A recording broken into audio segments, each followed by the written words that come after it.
ज्या लोकांची kidney फेल्युअरची condition आहे, म्हणजे ज्याला आपण CKD म्हणतो, क्रॉनिक किडनी डिझीज, आणि ज्या लोकांचा डायलिसिस चालू आहे किंवा ज्या लोकांची काही ट्रीटमेंट चालू आहे, अजून डायलिसिस नाही सुरू झालेला आहे, त्या लोकांसाठी आजचा हा व्हिडिओ खूप महत्त्वाचा ठरणार आहे. आज आपण बघणार आहोत की आपलं जर किडनी काम करत नसेल तर नेमकं आपल्याला कोणती लक्षणं दिसतात आणि कुठल्या ब्लड टेस्ट आपल्याला कराव्या लागतात आणि नेमकं आपल्याला काय बघावं लागतं. त्याचप्रमाणे कंपल्सरी ज्यावेळी आपलं डायलिसिस चालू असेल किंवा जर आपल्याला किडनी फेल्युअरची लक्षणं दिसत असतील तर डाएट हा खूप महत्त्वाचा रोल प्ले करतो, ज्याच्यामध्ये आपण कोणत्या भाज्या खाल्ल्या पाहिजेत, काय नेमकं खाल्लं पाहिजे हे तुम्हाला लक्षात ठेवणं फार गरजेचं आहे. जर त्याप्रमाणे तुम्ही गेलात तर नक्की तुमचं डायलिसिस कमी होईल आणि किडनीमध्ये खूप इम्प्रूव्हमेंट होऊ शकते. तर चला आपण बघूयात. नेमक्यात आधी आपण समजून घेऊयात की चेंजेस इन युरिनेशन.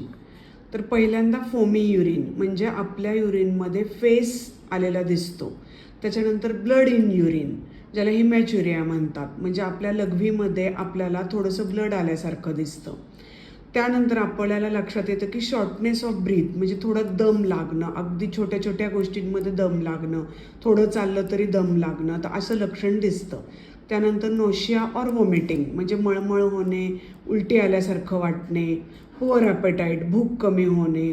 त्याच्यानंतर मसल क्रॅम्प्स आणि स्पेशली रात्री तुम्हाला खूप क्रॅम्प्स पायामध्ये बघायला मिळतात.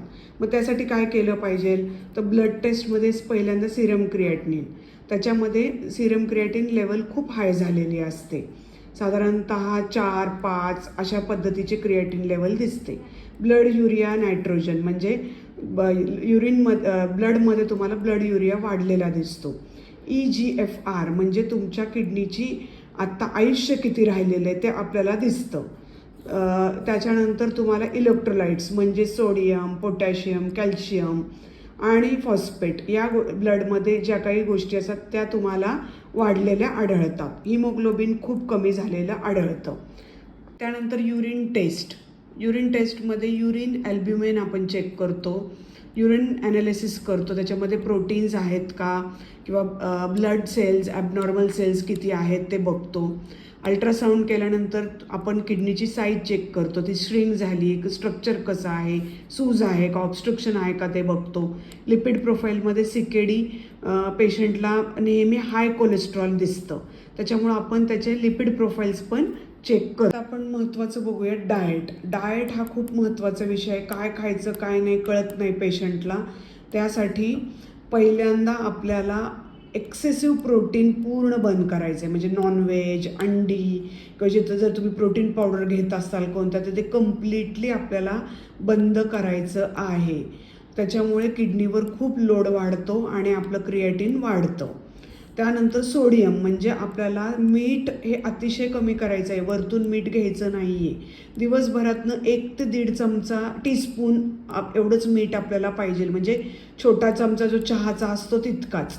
त्याच्यानंतर प्रोसेस फूड्स म्हणजे पॅकेज फूड्स, सुपर मार्केटचे फूड, सॉस, जॅम, लोणचं, चिप्स, सगळ्या या गोष्टी आपल्याला, कारण त्यामध्ये भरपूर मीठ असतं, प्रोसेस असतं ते, त्यामुळे हे कम्प्लीट बंद करायचं आहे. पोटॅशियममध्ये केळी, संत्री, टोमॅटो, बटाटा आणि पालक या गोष्टी आपल्याला अवॉइड करायच्या आहेत. फॉस्फरस पण मध्ये डेअरी म्हणजे दूध आणि दुधाचे पदार्थ, नट्समध्ये म्हणजे पिस्ता किंवा तुमचं चारोळी, बदाम, अक्रोड खूप प्रमाणात घ्यायच्या नाही आहेत. Seeds, sunflower seeds, pumpkin seeds, Coca Cola, process food हे आपल्याला अवॉइड करायचं आहे.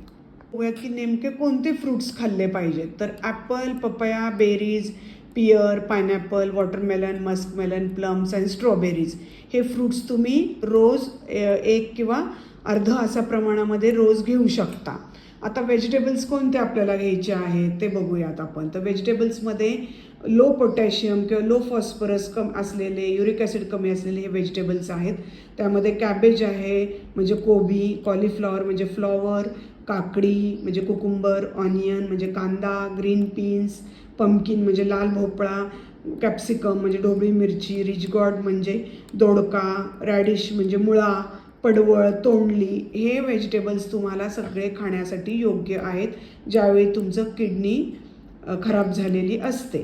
त्याच्यानंतर काय स्ट्रिक्टली अवॉइड करायचं आहे तर पालक, टोमॅटो, रताळं, बीट, वांगं आणि ब्रोकली या सगळ्या भाज्या कंपल्सरी जेवणातून कट करायच्या आहेत.